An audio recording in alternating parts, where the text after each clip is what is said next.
الرحمن الرحيم. السلام عليكم ورحمة الله وبركاته. أهلا بكم فيديو جديد من فيديوهات قناة وصفات نوني.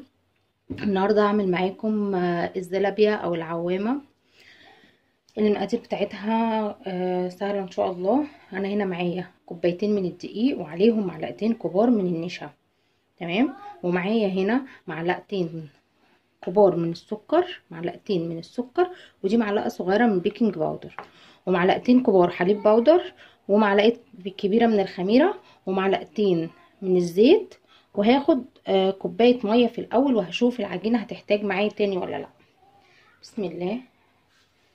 يبقى كده معايا كوبايتين من الدقيق، عليهم معلقتين من النشا، عليهم معلقتين من السكر، عليهم معلقه صغيره بيكنج باودر، عليهم معلقتين لبن باودر او حليب باودر، وعليهم معلقه كبيره من الخميره الفوريه. هقلبهم الاول في بعض.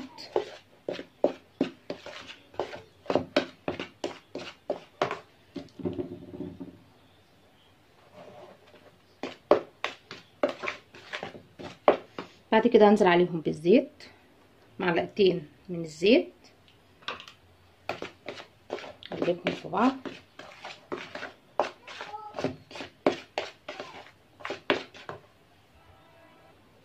بعد كده هنزل عليها دي كوبايه من الميه الدافيه، دي كوبايه ميه دافيه.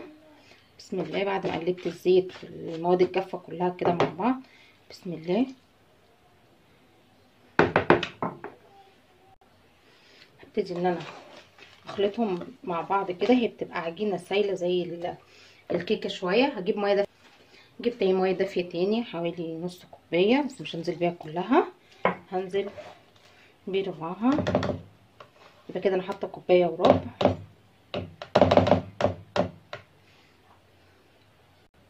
انا كده حطيت كوبايه وربع من الميه وبقلبهم وبعجنها كده. هي كده سمكها اهي، بتكون بتنط كده وخفيفه زي سمك الكيك.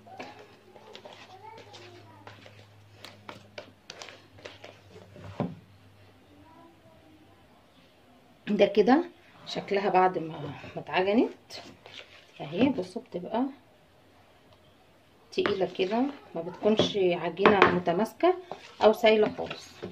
كده هغطيها وهسيبها ساعه لحد ما تختمر، وهوريكم شكلها لما تختمر ان شاء الله.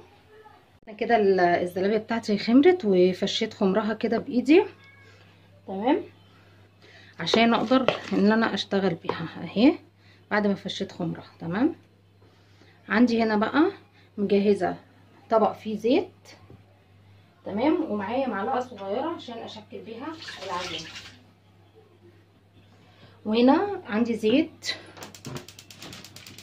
هنا الزيت بتاعي حطاه على نار عاليه عشان يسخن، تمام. الزيت اول ما يسخن هنشكلها مع بعض.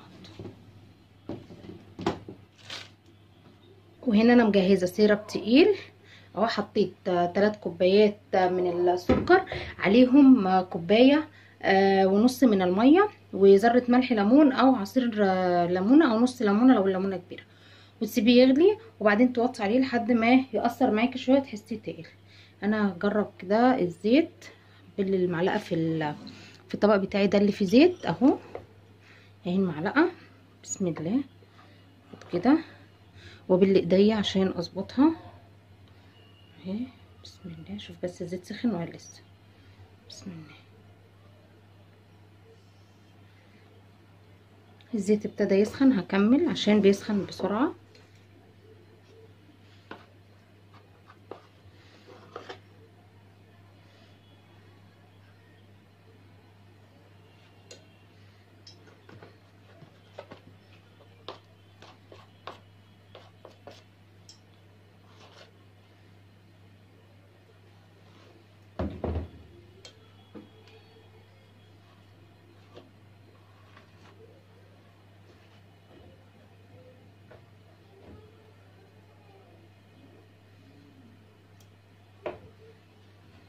بصوا انا بمسك بايدي كده احسن اهي، من هنا اهي، وبقطعها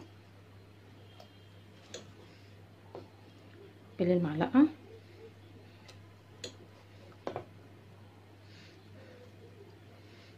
هكمل بنفس الطريقه وارجع لكم. الزلابية انا كده سويتها نص سوا، حمرتها نص تحميره اهي. هدخلها دلوقتي الزيت تاني وتتحمر عشان تبقى كريسبي وتبقى مقرمشه وحلوه زي اللي بنجيبها من بره ان شاء الله. هرجعها الزيت دلوقتي وارجع اوريها لكم في الاخر بعد ما حمرتها المره التانية. بصوا اهي، هنشوف بقى هنعملها ازاي. هنعمل جزء منها بالسيرب واللي هو العسل، وجزء منها بسكر البودر، وجزء منها بالشوكولاته. هوريهم لكم دلوقتي ان شاء الله، واستنوني في الاخر هقول لكم على الملاحظات.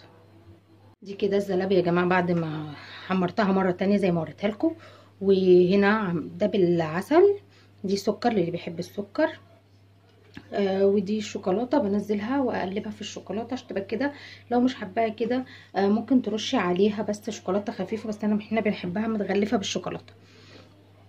دي كانت طريقه عمل الزلابيه او العوامه. الملاحظات اللي انا كنت عايزه اقولها انك تسيبيها تختمر كويس جدا. ان هي اختمرت في حوالي نص ساعه او ساعه الا تلت.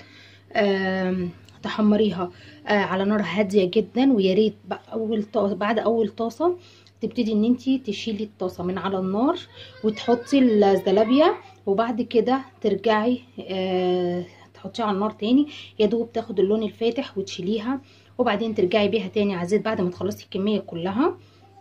ترجعي تحمريها مره تانية عشان تاخد معاكي الطبقه دي ويبقى شكلها حلو وتبقى بتلمع. بصوا شكلها اهي من جوه، بصوا هي حلوه اهي، بصوا اهي حلوه من جوه. اتمنى ان الوصفه بتاعتي تكون خفيفه عليكم وتكونوا استفدتوا من الفيديو. ولو اول مره تشوفوا قناتي نوريني بالاشتراك بالضغط على المستطيل الاحمر اسفل الفيديو اللي فيه كلمه سبسكرايب او اشتراك. وما تنسوش الكومنت واللايك والشير عشان اكبر عدد من الناس يستفاد. لو انتوا شايفين انكم بتستفادوا من القناه، وان شاء الله يا رب دايما اقدر افيدكم ولو بمعلومه بسيطه. وشكرا طبعا للي بيشاهد الفيديوهات للاخر. ويلا اقول لكم باي باي، مع السلامه. يا رب الفيديو يكون عجبكم باذن الله. السلام عليكم ورحمه الله وبركاته.